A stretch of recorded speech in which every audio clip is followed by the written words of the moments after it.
Rochambeau, the podcast about unique competitions, extraordinary events, and other amazing adventures. I'm Kim, and today I want to jump right into it because the event I want to tell you about has been on my radar forever.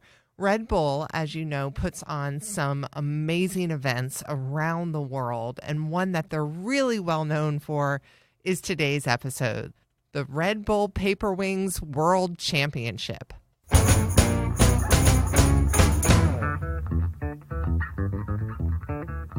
All right, this year was the 5th annual Red Bull Paper Wings World Championship. Over 52,000 pilots entered this competition from 58 countries worldwide. Out of those 52,000 pilots, only 437 qualified to actually participate. And then out of those 437, 176 of them became finalists and were able to go to Salzburg, Austria to compete in the Red Bull Paper Wings World Finals. They competed in 3 different categories: length of time in the air, acrobatics, and distance. Length of time in the air was won by Cameron Clark from Australia. His plane flew for 13.33 seconds.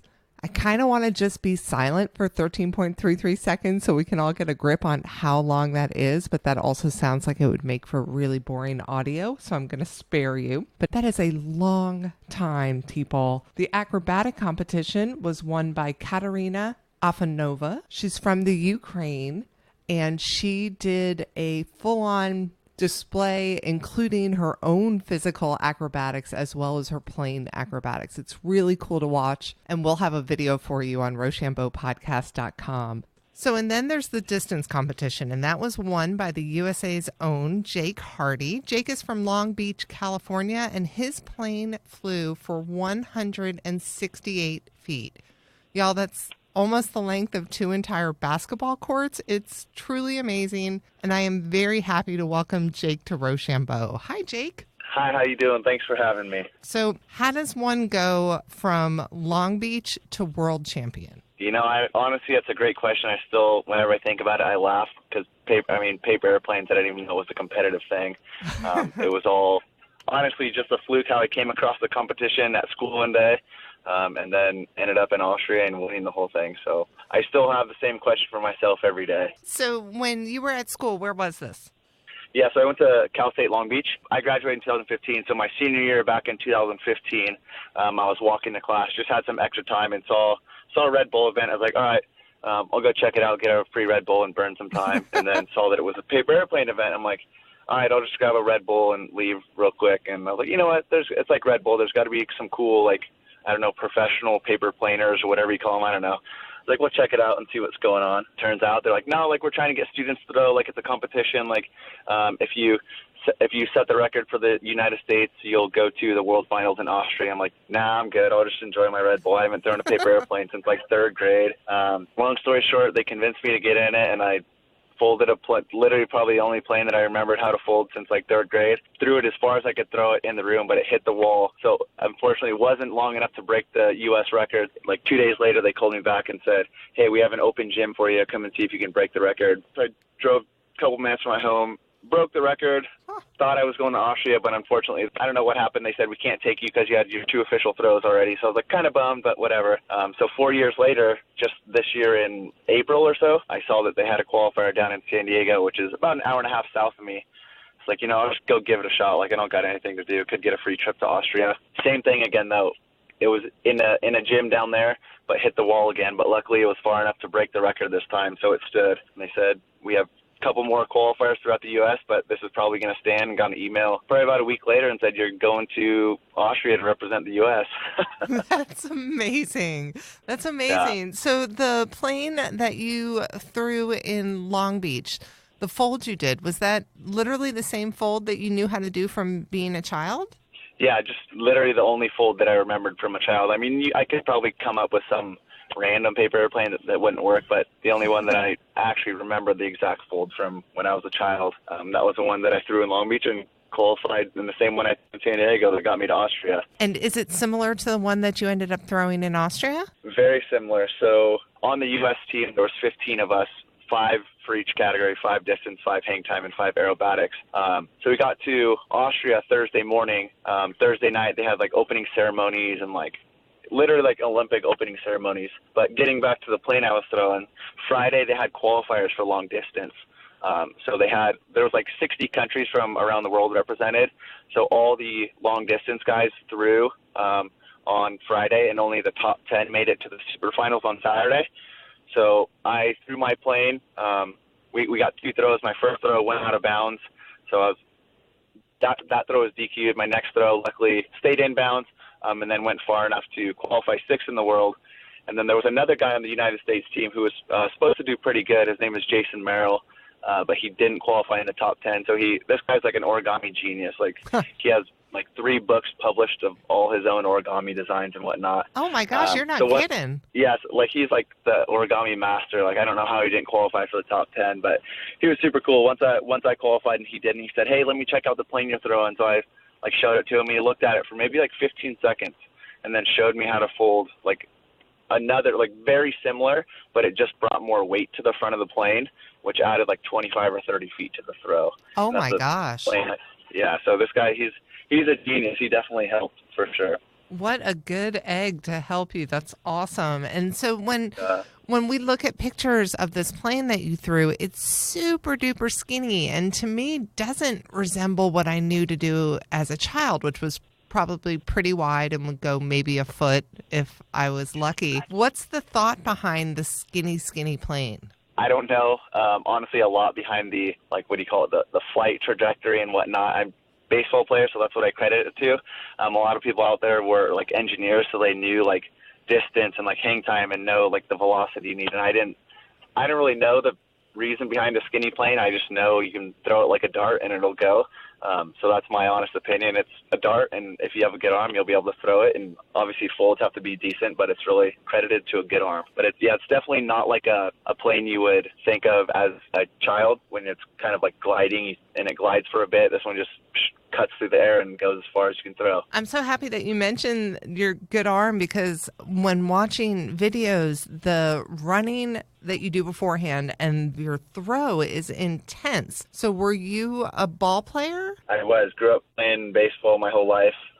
Played for, 20-ish years or so. People like, "Oh, you're a world champion," like paper plane thrower, like it's crazy that you're a world champion or something. And it's sometimes I bring it up, but sometimes I don't, because I don't really like bragging. But back when I was younger, 14, we won the World Series in Pennsylvania. So it's like I kind of joke with people who I know well enough, like, yeah, I'm like a 2-time, but like I don't do that with everybody that I don't know. It's one of the people I love giving my friends a hard time. Like, yeah, I'm 2-time, you're nothing. I mean, that's legit.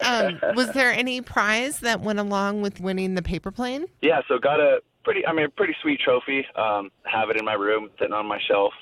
But also got a trip to, where do we go? Budapest. I love Budapest. Free trip to Budapest. They flew the three winners of each category out to Budapest, and we got to go to one of the Red Bull air races out there. So the actual race planes, they hooked us up all out there, and we were VIP at the race and all inclusive. Oh, and so cool. Basically, we got another free trip to Europe, which was so cool. And that prize is awesome. I'll always remember that. But really, the coolest thing about going out there was meeting people from around the world. Like, that's something that I always cherish. Is just cool having friends that you'll have forever. You know, a lot of the competitions that we cover are smaller communities that these people have been around each other for so long that they've built and, weaved an incredible community. The vibe I'm getting from you is boots on the ground. It was more of an Olympic Village feel, and that created a very intense camaraderie quickly. Yeah, that's exactly what it was. I mean, that's what I tell all my friends. Like, it literally was like an Olympic Village. You have 60 countries from around the world with almost 200 people there in one hotel. It's just so cool to see people from different backgrounds, like I said, all having fun in the same thing.